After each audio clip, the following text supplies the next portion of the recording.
Good afternoon. I want to thank everyone for coming out this afternoon for this press conference on procurement and contract reform. My name is Keiffer Mitchell.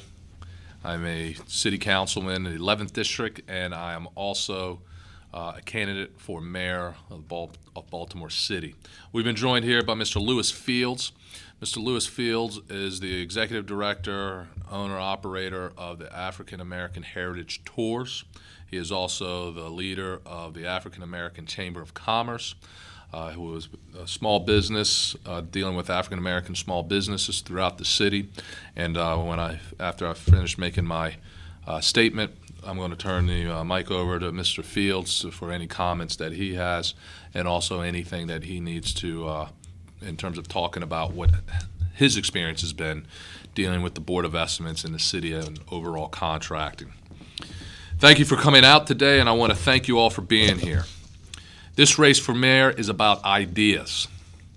It's about change versus status quo, about who can change Baltimore for the better.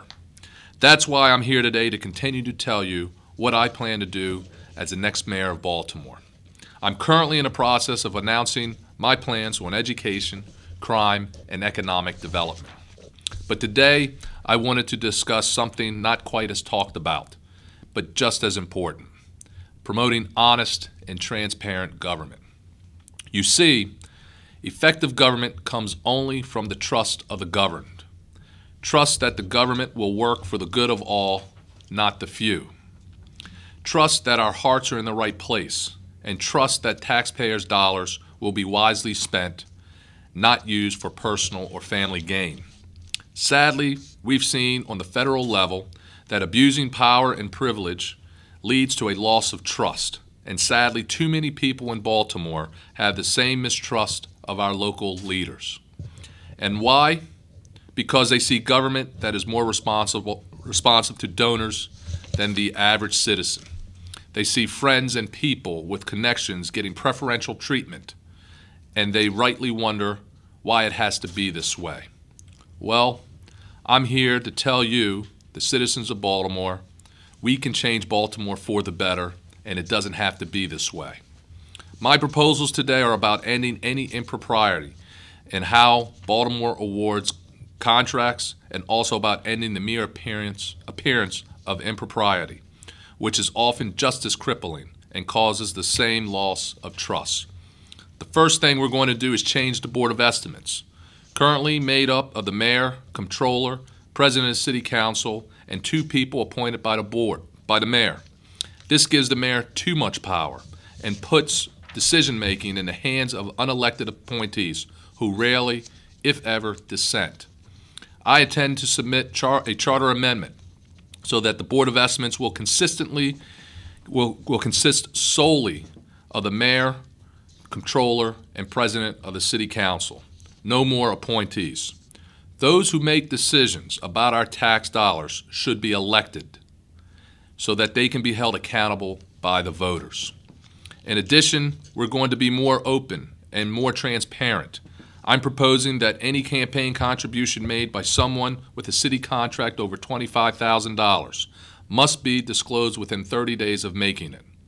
Voters should know who is trying to buy influence with elected officials. We're also going to ban the practice of campaign employees lobbying their former bosses after they get into office.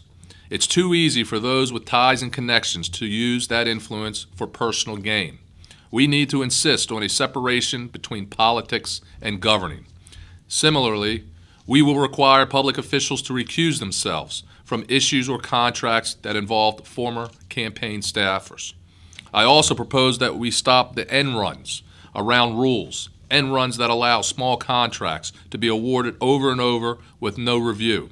This money, currently $5,000 or less, adds up over time.